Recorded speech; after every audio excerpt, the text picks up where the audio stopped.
Selamat siang Mas Risa.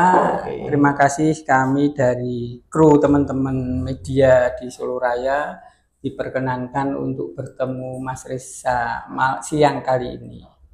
Dan kami bangga punya teman, punya sahabat, punya narasumber yang sukses di bidangnya. Mungkin pada teman-teman ini bisa diceritakan kisah sukses dari awal sampai panjenengan punya bisnis yang sebesar ini, punya cabang sampai seratusan, sampai punya karyawan yang juga banyak sekali. Monggo Mas Reza. Ya, mulainya memang dulu karirnya itu dari media cetak. Berawal saya pertama kali merintis karir tuh jadi AE, eksekutif di media komunitas lokal. Kemudian setelah itu nikah tahun 2009, istri itu request, Mas, apa mbok nanti setelah nikah kita buka toko roti. Lah kok kenapa toko roti? Saya tuh seneng makan roti. Nanti kalau misal saya jual ndak habis, biar saya habiskan. Ya, Akhirnya ya wis lah nanti sih jenenge AE itu kan pendapatannya nggak pasti Pak. ya, Artinya kita nggak ada gaji bulanan, kemudian hanya berdasarkan omset iklan kami waktu itu. Akhirnya wah ya wis lah engko sik wae. Nah, fokus saya waktu itu ceritanya tetap di media cetak. Tapi mulai media digital masuk tuh tahun 2012, di atas 2010 lah. Itu mulai terasa guncangannya. Bahkan beberapa media cetak nasional juga merasakan. Akhirnya mimpi itu kita hidupkan lagi di 2015 tuh udah terasa. Yuk kita ingat dulu ternyata punya mimpi bangun toko roti. Kemudian, tapi apa nih kira-kira? Karena pasti toko roti itu modalnya nggak sedikit. Dia perlu tempat yang besar, perlu peralatannya juga besar, mewah, modalnya juga besar. pasti cukup besar. Minimal satu toko itu bisa 500 sampai 600. Kemudian akhirnya kita mensiasati gimana caranya biar modalnya kecil, kemudian tapi efektif untuk berjualan. Akhirnya kita siasati produksinya di rumah, kemudian tokonya sewa kecil. Nah, tokonya ini itu paling cuma 3 kali 4 waktu itu sewa di Harapan Indah di Bekasi. Segini gitu Mas ya? Nggih, cuma hanya seukuran ruangan ini di Bekasi. Bekasi, kemudian alhamdulillah sambutannya baik waktu itu, rame, dan akhirnya saya pindahkan pabriknya dari rumah itu kemudian ke Pulau Gadung. Ya. Tahun 2019 waktu itu, kemudian berjalan terus seiring permintaan semakin banyak. Kita waktu itu outletnya udah punya sekitar 4 sampai 5 outlet. Kemudian berpikir, kan mimpinya dulu kayak yang di stasiun dan di bandara. Ya. Roti O dan Roti Boy bisa hadir seluruh Indonesia, nggak cuma Jabodetabek. Ya. Kalau cuma sekedar Jabodetabek aja ya udahlah artinya gitu. Kemudian akhirnya kita carilah lahan di Delanggu, kita sewa waktu itu 5 tahun. Kemudian tahun 2020 itu kami pindah ke Delanggu, Klaten. Mas, tak potong dulu. Dengar-dengar setelah jenengan itu sukses dengan beberapa outlet di beberapa sekolah, kena pandemi dan jenengan sempat kelimpungan pada saat itu. Nggih, leres. Jadi 2019 ketika 2020 kita mau pindah itu ternyata pandemi. Ya. Wah, ini kok malah outlet-outlet kami yang tadinya omsetnya bagus akhirnya drop. Waktu itu pas ketemu puasa lagi, sisa omset tinggal 30%. Saya waktu itu cuma bilang ke teman-teman produksi, teman-teman ini kemungkinan akan ada layoff karena nggak kuat nih nanti kalau perusahaan tetap mempekerjakan, toh juga beban pekerjaannya nggak banyak karena memang produksinya waktu itu turun sekitar 70%-an. Akhirnya outlet tutup, ada 40 outlet, kemudian Tinggal jadi berapa? sisa 20-an. Oh, ya. Akhirnya karyawan juga kami minta istirahat dulu waktu itu satu shift, bahwa ini darurat, ini juga bukan keinginan dari kita dan bukan manajemen force mayor, akhirnya kita coba bertahan waktu itu dengan karyawan yang ada, outlet yang ada. Kemudian setelah lebaran itu kita mulai panggil lagi mereka yang kita lay off, kita istirahatkan dulu, yuk mulai kerja lagi walaupun masih tertatih-tatih. Dan puncaknya itu bulan Agustus itu kami pindah ke sini. Berapa itu? 2020. Itu kita pindah ke Delanggu Klaten. Kemudian kita juga tanya lagi tim mana nih yang mau ikut. Ternyata mayoritas nggak mau ikut, mereka pindah ke Klaten. Dan memang di sini jadi porsi karyawannya jadi lebih banyak, artinya dari warga sekitar. Terus memang itu keinginan dari kepala desa, terus masyarakat sekitar juga memberdayakan masyarakat di sekitar pabrik. Terus gini, Jawa, terutama Jawa Tengah itu kan luas. Kenapa milih Klaten bukan daerah yang lain? Nah itu, jadi Delanggu itu kami anggap lebih dekat ke pintu tol Colomadu. Jadi jaraknya tidak terlalu jauh. Kemudian ini juga kota yang sejuk, tenang, perbatasan antara Solo, Jogja. Sekarang sudah ada KRL, dulu belum ada KRL. Kemudian sekarang nanti ada tol juga. Akhirnya mempersingkat waktu antara pengiriman. Jadi wilayah Indonesia bagian barat dan untuk ekspor kami support dari Jakarta. Jadi ke Jakarta tidak jauh, ke pelabuhan Tanjung Perak di Surabaya juga tidak jauh. Jadi memang titik tengahnya di sini. Dan terbukti setelah kita pindah tahun 2020, teman-teman tuh juga mulai berpikir pindah ke Jawa Tengah. Karena memang sebagian besar industri di sana ya. Ada yang pilih di Kendal, ada yang pilih di Semarang. Artinya dekat pintu tol Trans Jawa ini kami anggap sebagai titik strategis. Nah, kenapa saya juga pilih di Delanggu Klaten karena dekat Umbul, Pak. Jadi mau renang, mau refreshing, itu juga airnya bagus. Nah, itu juga jadi daya lebih keunggulan kami. Terus itu. Dari awal membuka usaha terus sampai sekarang itu berapa kapasitas produksi? Kapasitasnya jujur di sini baru sepertiga, Pak. Sepertiga dari sebelumnya. Total kapasitas besar pabriknya.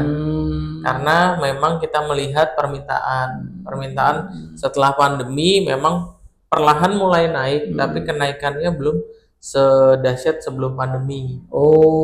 Berapa ton setiap minggu atau setiap hari paling kebutuhan? Per harinya itu kita produksi bisa sampai 10.000 piece roti yang kita memang support ke outlet-outlet. Dan tahun ini kita memang punya target buka di seluruh rumah sakit. Artinya Solo Raya memang belum ada, makanya saya ikut event, banyak kenalan karena memang masa pabriknya di Solo Raya tapi outletnya belum ada di Rumah Sakit Solo Raya. Kita tanggal 1 besok tuh 1 Agustus buka di Kajen Pekalongan. Sebelumnya juga tanggal 22 Juli itu buka di RSUD Niageng Serang di Kulon Progo. Kemudian nanti Kebumen lagi persiapan. Sebelumnya juga Jepara, Ngawi, itu malah rumah sakit di luar Solo Raya. Tapi kemarin kita penjajakan ke Muardi, ke Boyolali, terus kemudian ke Wonogiri sama Sukoharjo, itu juga belum ada yang approve secara lokasi. Outlet berapa, Mas? Ada 80 kami, kemudian 60 itu franchise, 20 outlet milik pusat. Persebarannya di wilayah mana saja? Sumatera, mulai dari Sumatera Barat, kemudian ada di Kepulauan Karimun, yang terbaru kita baru buka kemarin di Sungai Penuh Jambi. Kemudian ujung timurnya ada di Timika. Nah, ini persiapan outlet keempat di Uni Emirat Arab, persisnya di Dubai Festival Mall. Itu ada di UAE. Mas, gini, outlet jenengan dulu waktu masih home base-nya itu di Bekasi atau di Pulau Gadung itu kan di seputar sekolahan-sekolahan. Sekarang berbelok ke rumah sakit. Apa pertimbangannya dan apa keuntungannya? Ya, jadi sebelum pandemi itu kami melihat anak sekolah ini menjadi segmen yang bagus untuk berjualan roti. Ya. Tapi seiring kenaikan harga bahan baku, akhirnya harga rotinya juga semakin tinggi. Nah, kita melihat bahwa segmen sekolah ini tingkatnya sudah bukan yang kita garap bukan sekolah-sekolah negeri. Kalau dulu sekolah negeri, sekolah mesti sekolah swasta. Dan sekolah swasta jumlahnya mungkin nggak sebanyak negeri. Artinya akhirnya kita switch strateginya pindah ke buka di rumah sakit. Seperti itu. Sekarang sudah berapa rumah sakit? Total ini sama nanti RSUD Kajen ada 10. Terus sekarang kan selain pasar domestik kan jenengan kan merambah ke pasar internasional terutama di Arab Saudi di Timur Tengah sana. Itu ceritanya bagaimana kok jenengan bisa menembus pasar ke sana? Ya, jadi itu memang dulu pas dapat awalnya undangan dari Duta Besar Saudi, Pak Abdul Aziz, untuk pameran di Riyadh. Waktu itu tahun 2022. Kemudian Pak Abdul Aziz, kita juga heran kok roti jadi salah satu ini. Ternyata roti ini di Timur Tengah itu sudah lagi hype banget, tapi brandnya dari Malaysia. Nah, dia ingin roti ini bisa hadir juga di Timur Tengah. Nah, kemudian akhirnya kami diundang pameran waktu itu. Nah, pameran di Timur Tengah ini juga punya keunikan tersendiri. Jadi kalau di Indonesia itu jam 9 sampai jam 8 atau jam 7 malam selesai. Kalau di Timur Tengah mulai itu maghrib, selesainya jam 12 malam. Jadi selain kita jet lag dari penerbangan, karena waktu itu kan kita berangkat H-1 pameran acara ya. Dan itu pada saat awal musim haji, jadi penerbitan visanya sulit. Kemudian dramanya luar biasa dan alhamdulillah berjalan lancar karena memang waktu itu saya bisa bermalam di rumahnya Pak Atas Perdagangan. Jadi lalu transportasinya diantar, difasilitasi memang pamerannya oleh duta besar, Atas Perdagangan dan duta besar Saudi waktu itu. Jadi begitu saya ke sana itu tadinya doanya yang pengen hadir Ropi ini di seluruh Indonesia, itu saya ubah doanya di Saudi karena saya biasanya kalau pameran gitu karena sudah di Saudi, saya minta antar umroh. Kenapa minta antar umroh? Karena ongkosnya cucuk. Ongkos pesawatnya itu ketika musim haji itu mahal-mahalnya, Pak. Gini Mas, saya salut dengan cerita jenengan ketika awal-awal usaha terus berjalan berdoa kepada Tuhan bahwa pengen punya toko roti yang tersebar di seluruh Indonesia. Ketika semuanya itu sudah tercapai, doanya ditingkatkan lagi. Pengen roti ini tersebar di seluruh dunia. Kui piye Mas, kok iso seperti itu? Ya, jadi mimpinya itu begitu Pak. Habis pameran itu saya mikir, coba Pak, saya tolong antar ke toko roti yang brand dari Malaysia yang sudah hadir di Saudi waktu itu. Ada 3-4 brand. Waktu itu ada Roti Boy, Mama Buns, sama apa lagi ya saya lupa. Itu mereka sudah hadir tapi ya dari Malaysia. Akhirnya pas umroh, pas saya diantar selesai pameran kan Pak, kemudian umroh. Wah ini doanya nih harus saya ganti nih atau saya tingkatkan. Kenapa? Karena memang ternyata nggak cuma di seluruh Indonesia aja, roti ini udah hadir di seluruh dunia. Cuma brandnya dari Malaysia. Waktu itu Indonesia belum punya. Nah akhirnya saya ubah doanya, ya akhirnya tuh kayak didatangkan sendiri Pak, pembeli partner kami dari UAE itu kontak waktu itu pulang pameran itu akhirnya 2023 awal saya diundang sama partner kita yang di Uni Emirat Arab itu untuk trial presentasi nyobain produk. Jadi saya bawa mentah Pak ke sana. Kemudian saya awalnya bingung juga, ini kok orang main kontak aja ke WA saya, kemudian siapa ini nomornya saya nggak kenal, terus ujuk-ujuk ya udah setor paspor ke saya bikinin visa, saya beliin tiket gitu. Nah waktu itu juga saya masih agak ragu, enggak lah, sekarang udah bisa musimnya meeting online, waktu itu akhirnya kita meeting online. Nah meeting online ternyata sama investor dari partner kami dari betul. Nah akhirnya meeting di pabrik waktu itu kondisi hujan, ternyata kan suaranya nggak terlalu terdengar, jadi kita harus agak teriak. Terus yang kedua juga apa namanya sinyalnya mulai putus-putus pedot-pedot gitu Pak ketika hujan. Jadi apa namanya dia heran kenapa sih ya sinyalnya di sini lagi hujan. Oh ya kayak mana sih hujan? Karena di Timur Tengah itu hujan tuh setahun cuma sekali Pak. Barang mewah itu ya. Barang mewah sekali. Dan tahun kemarin dikasih sekali hujan banjir. Gitu di UAE. Tapi kita tanya gimana outlet aman, nggak ini kok. Gitu. Terus di Timur Tengah sudah berapa outlet Mas? Saat ini sudah 3. Kita ada pertama ada di Zawaya Walk di Sharjah, kemudian di Mall of UAQ, Al Quwain, kemudian yang ketiga ada di Sahara Center, yang keempat ini nanti di Dubai Festival Mall. Sedang persiapan. Targetnya berapa outlet? Targetnya 5. Memang di sana itu prosedurnya lumayan rumit. Di Uni Emirat pertama kita harus punya sertifikasi halal. Jadi setelah kami trial produk, kemudian mereka cocok. Nah, kita pulang ke Indonesia itu punya PR, harus ngurus sertifikasi halal Uni Emirat, dan alhamdulillah LP POM MUI sudah bekerja sama. Jadi tinggal kita upgrade aja sertifikasi halal kami. Kemudian ditambah audit keamanan pangan, karena secara ini itu. Dan mudah-mudahan tahun ini juga kita buka di Mesir targetnya, setelah itu di Palestina.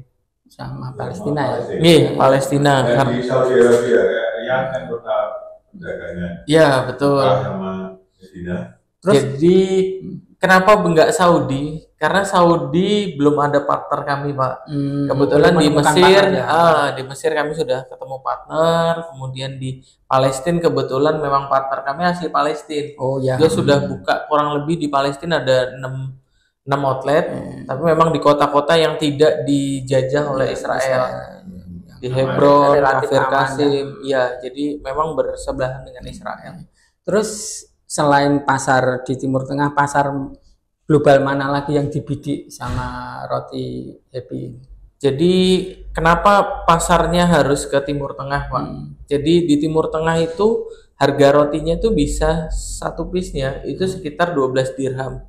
12 dirham itu sekitar 48.000 satu. Iya, itu termasuk barang cemilan yang paling terjangkau dibanding nasi. Nasi itu pasaran di sana sudah 50 dirham. Jadi sekali makan tuh 200 ribuan di mana di Uni Emirat. Nah, ini sebagai cemilan. Nah, cemilan itu memang segmennya masuknya di sana dibanding dari brand dari Malaysia kita lebih murah.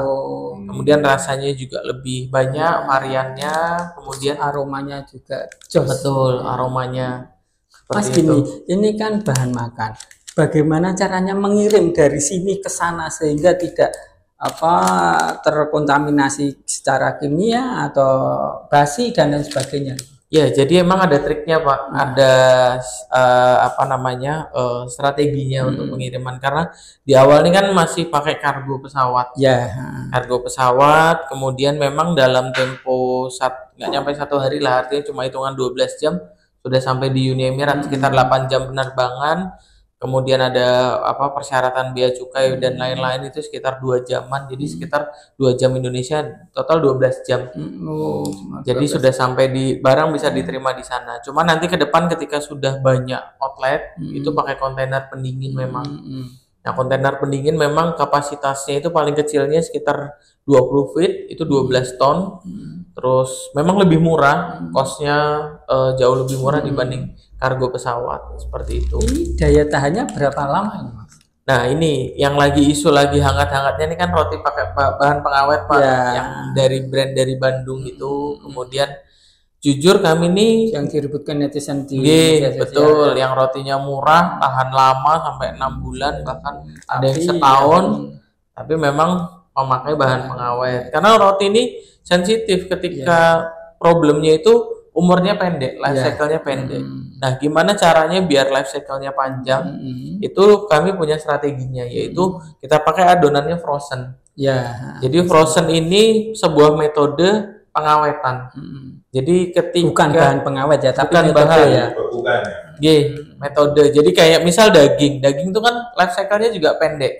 Ketika di luar paling cuma 2 hari aja udah busuk. Tapi ketika dia disimpan di freezer otomatis menjadi panjang karena bakterinya itu tidur atau bakterinya mati. Seperti itu. Jadi itu metode pengawetan yang kita pakai. Jadi memang perlu effort ketika mengirim adonan. Jadi armada yang digunakan pun nggak boleh armada yang tidak pakai pendingin. Jadi otomatis harus berpendingin dan rantai dinginnya tidak boleh putus karena ketika ini putus maka akan rusak bahannya. Oh ya. Jadi seperti itu. Jadi kita tidak pakai bahan pengawet. Pengawet kami itu alami. Ternyata saya juga baru tahu gula dan garam itu juga pengawet. Ya, betul. Jadi kita pakai gula dan garam sebagai pengawet. Tapi memang life cycle-nya pendek. Kita cuma 3 harian juga sudah nggak layak makan seperti itu. Terus soal harga itu gimana, Mas? Ya, kalau harga di Indonesia kami juga memang strateginya itu dulu bahasanya ATM, Pak. Amati, tiru, murahin. Ya. Bukan modifikasi tapi tak murahin karena apa namanya harganya roti O 15.000 di bandara, di mall karena memang sewanya kan tinggi. Tapi karena saya sewanya kios lebih murah, otomatis saya bisa bersaing harganya. Kami bisa separuhnya sekitar 8 ribuan dari roti O roti Bon seperti itu. Terus soal varian rasa apa aja nih, Mas? Varian rasanya itu kami ada, iya Mbak. Varian rasanya kita ada 7 varian. Apa namanya? Coklat, mocha, butter, vanilla, serikaya, tiramisu. Kemudian, nah ini di kemasan yang unik. Sebenarnya yang ini, jadi apa namanya? Ada nama-nama ibu kota, tapi orang mengiranya cabang. Terus itu gimana? Strategi apa lagi? Jadi ini awalnya kan kami cabangnya belum banyak, Pak. Tapi bingung. Sementara pihak apa dari teman berjualan kami yaitu Roti O Roti Boy itu punya apa namanya? Punya cabang sudah banyak di berbagai kota. Akhirnya saya berpikir, wah kayaknya cocoknya dikasih nama-nama ibu kota aja. Jadi orang mengira ini pelajaran IPS jadinya Banda Aceh, Medan, Padang, Pekanbaru, Tanjung Pinang, Jambi, Palembang. Nah itu kami menganggap bahwa ini apa namanya nama ibu kota. Jadi kemarin pas ketemu Pak Menteri Pak Erick Thohir itu saya bilang juga bahwa ini sempat viral. Orang mengira nama cabang, padahal itulah nama-nama ibu kota provinsi di Indonesia. Jadi saya apa namanya ke teman-teman itu bacanya bukan dari atas ke bawah, tapi dari bawah ke atas. Mas, apa ini nggak nganu bikin kecilek pelanggan, terutama orang yang di Solo ini, orang yang di Pekalongan, yang di Semarang. Wah, aku tak ke Padang, tak cari loh, kok nggak ada? Gimana? Karena ini ada nama bawahnya, Pak. Itulah nama-nama ibu kota provinsi di Indonesia. Gitu ya. Jadi bacanya itu dari bawah ke atas, tapi ke atas. Terus terakhir gini, Mas. Ini doanya jenengan kan terus dikabulkan ya, dari pengen punya toko roti sudah punya toko roti, pengen munggah lagi pengen roti ini tersebar di seluruh Indonesia sudah terkabul, terus munggah lagi pengen roti ini merambah ke dunia internasional juga disebar. Bentuk terima kasih pada Tuhan apa, Mas, dari apa yang telah segalanya dikabulkan ini? Kalau kami ya artinya semakin banyak apa outletnya otomatis semakin banyak manfaat. Artinya manfaat itu yang ikut dalam gerbong kami karyawan juga akhirnya semakin banyak. Artinya misal kayak di satu rumah sakit rata-rata karyawan 3 sampai 4 orang. Ketika kita buka misal nanti targetnya tahun ini 20 rumah sakit lagi, otomatis 20 kali 3 aja sudah 60 orang. Artinya banyak manfaat. Nah, kemudian yang kedua juga memang setiap Jumat kami ada namanya Jumat Berkah. Kita bagi sekitar masjid di sekitar pabrik, pindah-pindah memang areanya.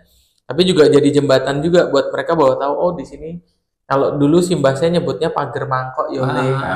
Jadi apa namanya jangan pagar besi. Nah, pagar besi itu lebih rapuh dibanding pagar mangkok. Kenapa kok pagar mangkok, Mbak? Saya bilang karena kan filosofi Jawa saya kecil enggak tahu, Pak, gitu. Pagar mangkok itu jeneng kue kile ngei tonggomu masak misal seporsi sampai kayak tonggone separuh. Jadi lebih kuat, lebih ikatannya lebih kuat. Nah, akhirnya itu yang saya praktekkan ke masyarakat sekitar bahwa kita memang belum punya outlet di sekitar sini, tapi kita bisa bermanfaat untuk warga sekitar sini. Berarti Seperti itu. saya dan teman-teman itu tepat kalau datang di hari Jumat ini ya.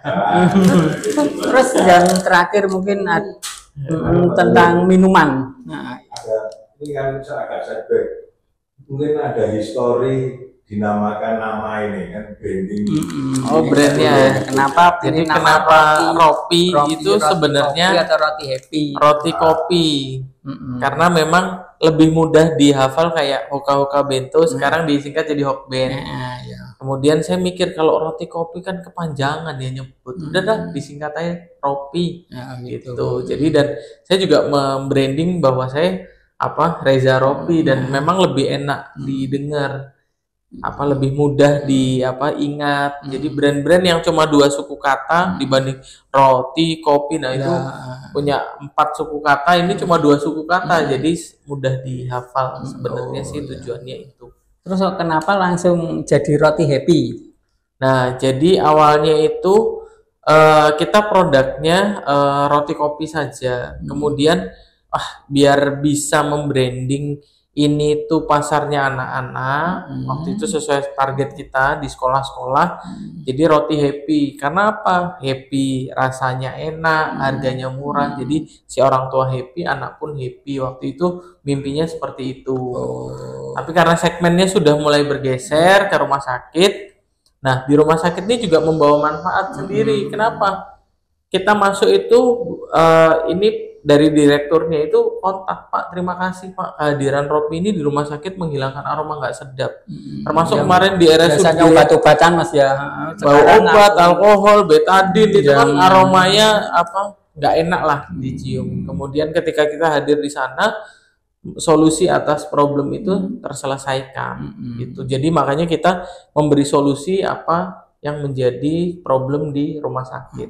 Bahkan kemarin pas buka di RSUD Wonosobo itu, ketika masuk itu juga, pasien-pasien ambune orang kaya neng rumah sakit, kaya neng mall, karena kan memang roti ini bisa ditemui di bandara, stasiun, di mall. Gitu. Jadi orang yang biasanya happy mau jalan-jalan itu kan pasti melewati bandara, stasiun, mall. Nah, gimana caranya aroma happy ini juga bisa ini di rumah sakit? Karena problem di RSUD terkadang ngantri obatnya lama, ngantri dokternya lama, kadang suka telat. Ya kita juga nggak memungkiri memang sibuk dokternya, kemudian banyak pasiennya, ya itu juga jadi dinamika. Tapi ketika sudah hadir di sana, minimal ketika dia sudah bayar BPJS bulanan, jadi kan nggak pusing masalah obat sama dokter. Jadi ya udahlah, duitnya buat jajan. Itu akhirnya menjadi solusi atas itu. Soal packaging ini kan tidak kalah dengan roti-roti dari produk besar. Ini ceritanya gimana? Katanya kerjasama dengan BI atau? Enggak, bukan. Jadi packaging ini memang karena saya backgroundnya advertising, jadi secara desain, kemudian secara ini kemarin dapat apresiasi juga dari Pak Erick Thohir. Bahkan packagingnya karena ada nama-nama pendidikan IPS itu juga ngiranya saya pikir ini nama outlet udah ada di Banda Aceh. Memang terkesan begitu karena beberapa calon mitra kami, Mas, emang udah ada di Banda Aceh? Loh, Ibu tahu dari mana? Dari packagingnya. Ibu bacanya jangan dari atas ke bawah. Lah terus bacanya dari bawah kemudian lanjut ke atas. Oh gitu, ternyata nama ibu kota. Iya Bu. Berarti kayak batik dari Timur Tengah ya. Kalau dari Indonesia kan ditanggung tidak luntur, kalau di sana bacanya kan luntur tidak ditanggung gitu ya. Mas gini, setelah sukses di roti, di kuliner ini jenengan mulai merambah ke minuman.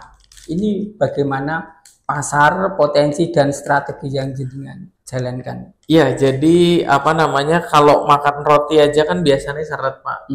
Karena kenapa? Dari pengalaman saya, roti ini kan masih makanan nomor 3 setelah nasi dan mie.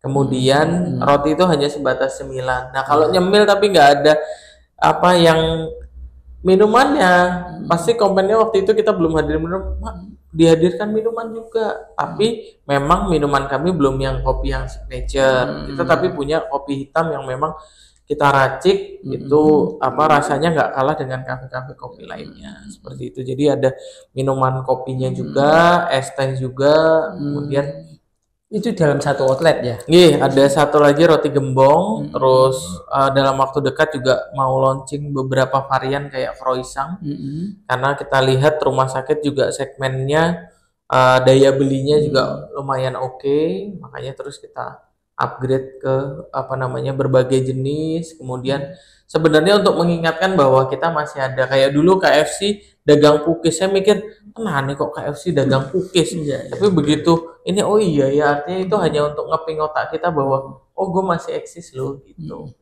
Terus sebelum kita tutup pembicaraan siang kali ini, mungkin panjenengan bisa punya target, punya sasaran, punya goal, punya mimpi apalagi dengan roti kopi ini? Ya, jadi saya punya mimpinya ini bawa dari kios sampai ke lantai bursa, karena dulu almarhum bapak saya sering liputan ke Bursa Efek, sering bawa tuh Pak prospektus yang memang perusahaan yang mau masuk bursa. Waktu saya kecil juga saya bingung IPO.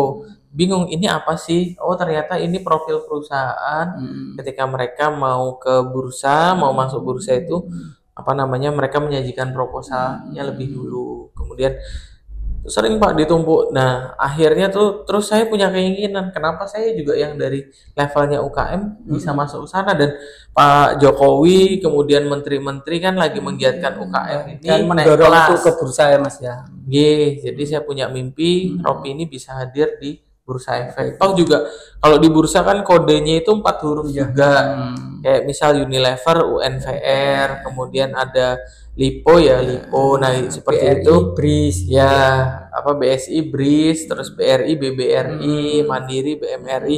Nah, ini juga udah brand kita kan udah 4 huruf. Jadi saya mikir wah ini juga peluang juga, mudah-mudahan Allah kabulkan. Ini doa lagi ya Mas ya. Terus persiapan menuju ke sana apa Mas? Persiapannya memang kita baru konsultasi ke perusahaan yang memang bisa kayak angkutan publik. Memang banyak PR-nya Pak, terkait omset yang mesti harus ada minimal. Nah itu yang harus kita kejar. Nah itu juga sampai berapa tahun targetnya bisa mengejar mungkin omset yang dipersyaratkan sama bursa? Targetnya 5 tahun ke depan ya. 5 tahun ya.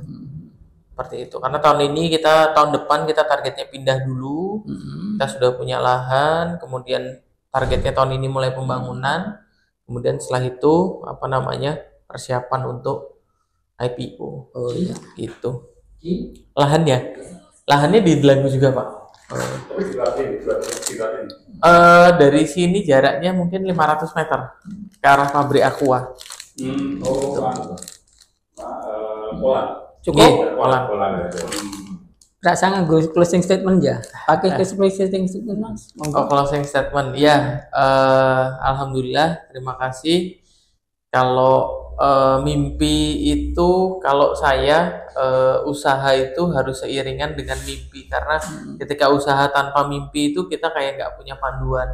Nah sebisa mungkin kita tingkatkan mimpi kita terus menerus, tapi jangan lupa kita juga usahanya harus lebih maksimal. Itu sih yang biasanya saya sampaikan. Jadi jangan kebanyakan mimpi atau kebanyakan usaha tapi nggak punya mimpi. Jadi harus beriringan antara mimpi dan usaha. Seperti itu. Terima kasih Mas. Matur nuwun. Monggo.